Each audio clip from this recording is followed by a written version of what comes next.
Hello, thank you so much for stopping by the booth today. My name is Amanda Hughes Horan and I'm the owner of Interpretive Insights. And we're a full service interpretive planning and design consultancy, and we're based in the United States but now offering interpretive planning and design services in the UK. And we'd really love to help you out with your next project. My background is actually in wildlife biology. I have many years of experience in the interpretive field. I have my master's degree in wildlife from Colorado State University, and then worked as an interpretive planner with the Texas Parks and Wildlife Department for many years before starting Interpretive Insights in 2008. I have a team of very talented and dedicated writers, graphic designers, artists, and illustrators, planners who work with me to create interpretive projects for all kinds of clients in both the private and the public sectors. And today I'd just like to show you a little bit more, show you a little bit of some slides about our work from our portfolio. And then if you feel like you'd like to reach out to us, please leave me a message. We're actually 6 hours behind in the US, but I will be attending the conference with copious cups of tea. The first slide I'd like to show you is a logo that we recently created for a client who was organizing an international urban wildlife conference. And I really like the way this turned out. It was a logo for a virtual conference, such as the AHI Conference. And here you can see the coyote looking at the Eiffel Tower and the gentleman with his binoculars looking at the falcon. And the idea here was, the challenge was to show the human-urban wildlife interface in an international setting. And I think it actually worked really well. Next, this is a project, a logo that we created for a non-profit friends group, Seabourn Creek Nature Park. And this was a park that had 4 different habitats, and we needed to make sure that the logo related to these 4 habitats. So we were able to create this circular logo with the turtle for the wetlands, the white ibis for extensive mud flats around the wetlands. They had a butterfly garden, and they had a restored native prairie. And so I actually think it worked really well, because we then created other signage on the ground that was color-coded within these different habitats. We also do original illustration work. My illustrator, Alicia, worked with me with the Texas Parks and Wildlife Department for years, and she's a very talented designer and illustrator. This is a black-necked stilt that she created for a project. It's similar to your avocet. And here is a little savanna sparrow that we have. This is a neotropical migrant that comes through our native prairies on goldenrod. And this was actually created for the same project. We really like to do unusual signage. We have original illustration in this signage too, that was created for the Bayou Preservation Association.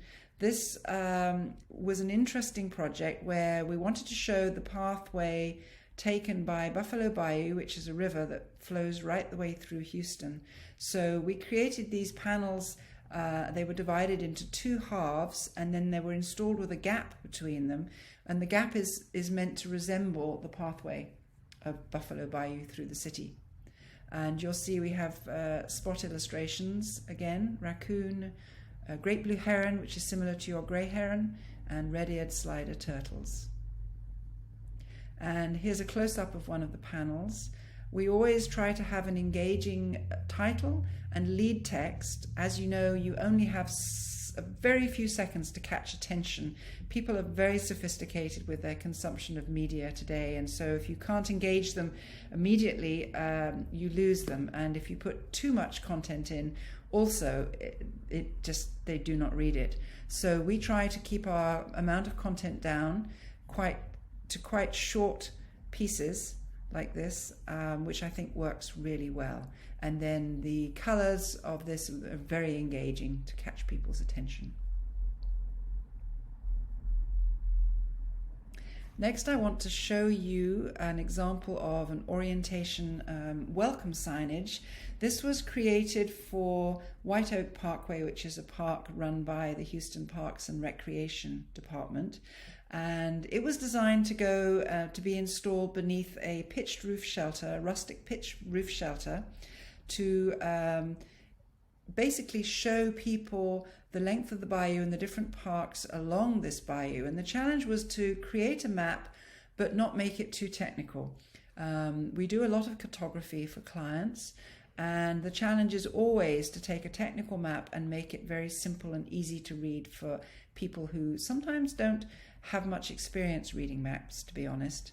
So we basically gave them a call out here, showed them where they are, but we also needed to include orientation information, information about how to volunteer, a call to action.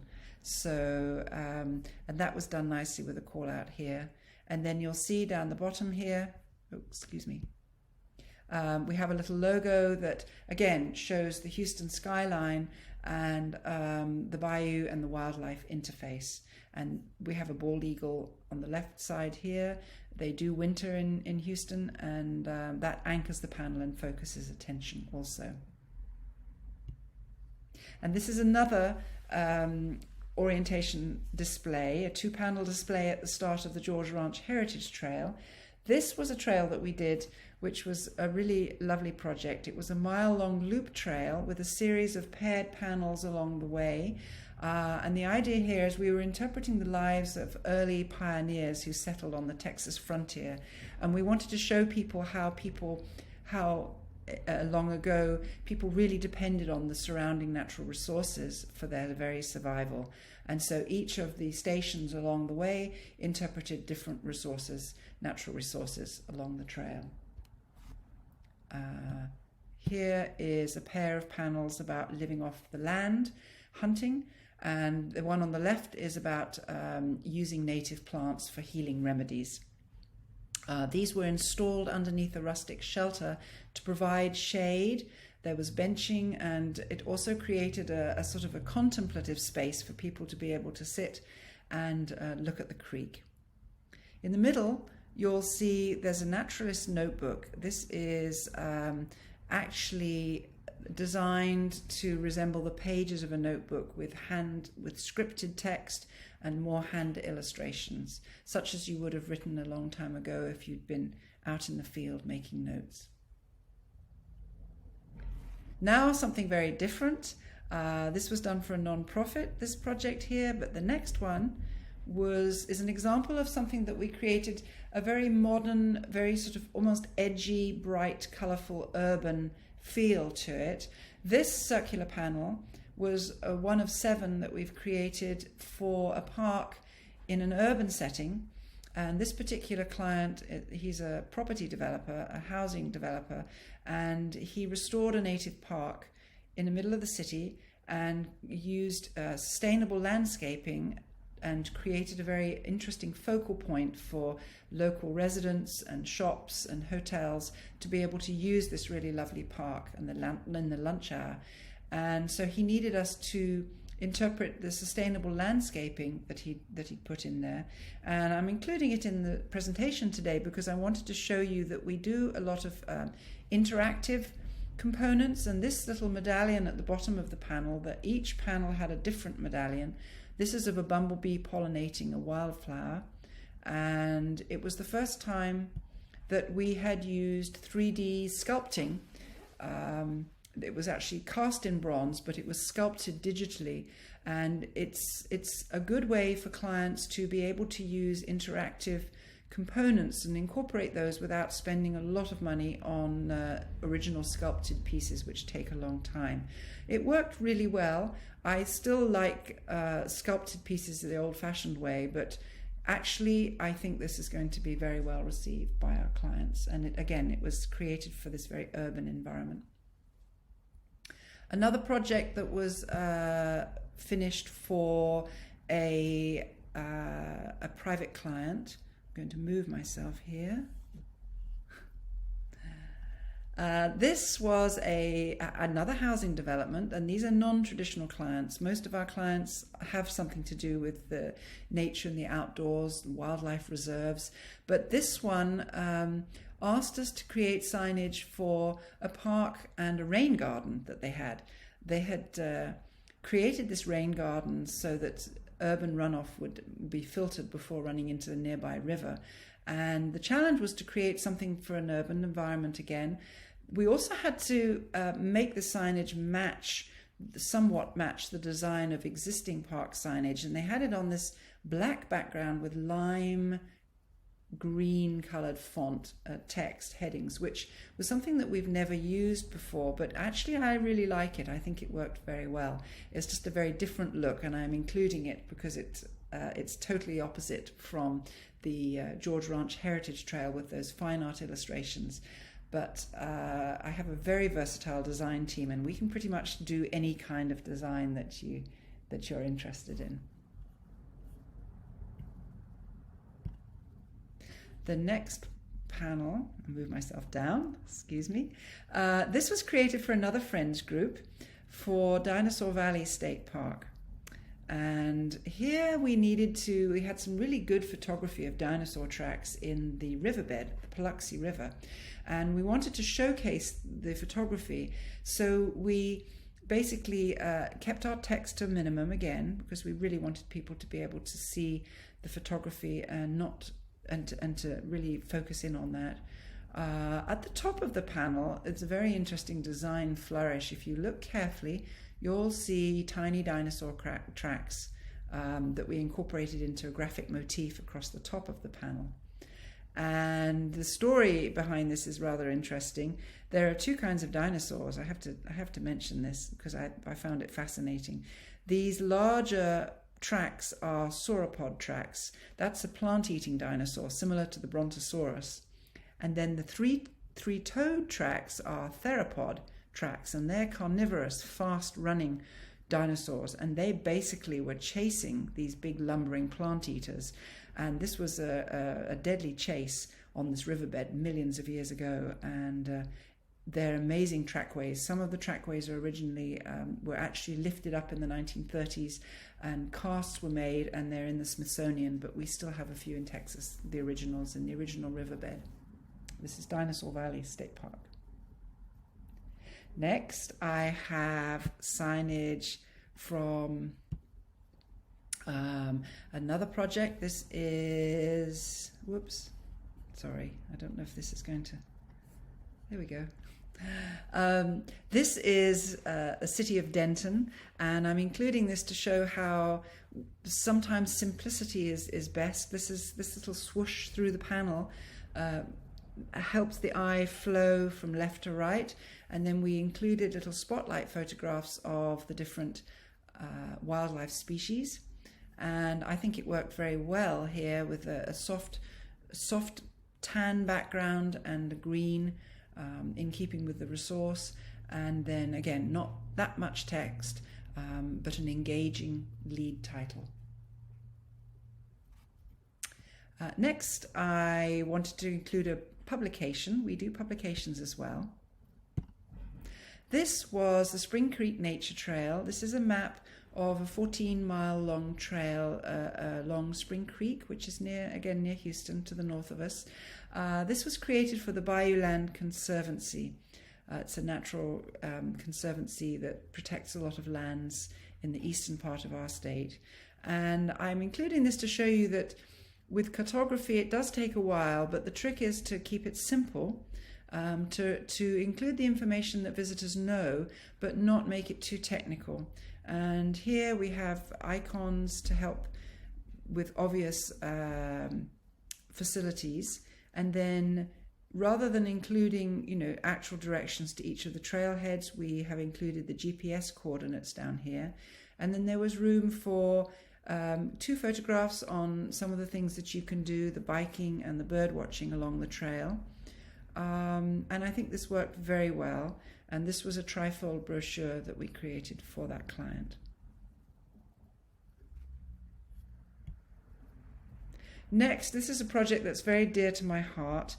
When I worked with the Texas Parks and Wildlife Department, we worked really closely with the local disabled population, and the challenge was for us to create guidelines for programmatic accessibility for visitors with disabilities.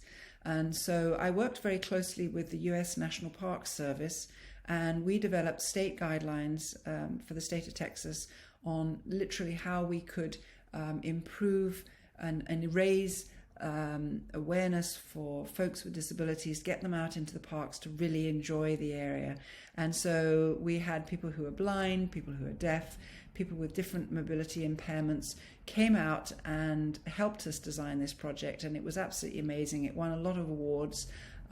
It might even be obsolete now because the standards have I'm sure, been improved, but I wanted to include this because it does have an original bronze, and then we had a braille strip beneath here, and very easy to see graphics, simple line drawings. They faded a little bit here, but I wanted to show you how simple they were. And then sans serif text, easy to read. And the most interesting thing about this project was we actually we took sections of bark from very old live oak trees and cast in concrete and pigmented the base of these panels to resemble large tree trunks, which was pretty unique. And then each one was installed along the trail. And then there's a raised bronze number here, which corresponded to an audio tour. And this was before we had cell phones, back in the day, before we have QR codes and things like that. But that project has actually been out there for 20 years, and it has stood the test of time. So sometimes investing in your signage is so wonderful on the ground for raising your own identity as an organization, for showing that you care, and really over the long term, if it's well made, it will last and it will stand the test of time and serve you well as your on the ground ambassador, and we can help you do it. Next, I'd like to close with a quote, something that again has always resonated with me. Between two pines is a doorway to a new world. John Muir. And I've always loved this quote because I feel like as though the work that we do as interpreters creates a doorway leading into a new world. And it's a new world of understanding and heightened awareness of how precious our natural world is and how important it is to protect it and for future generations.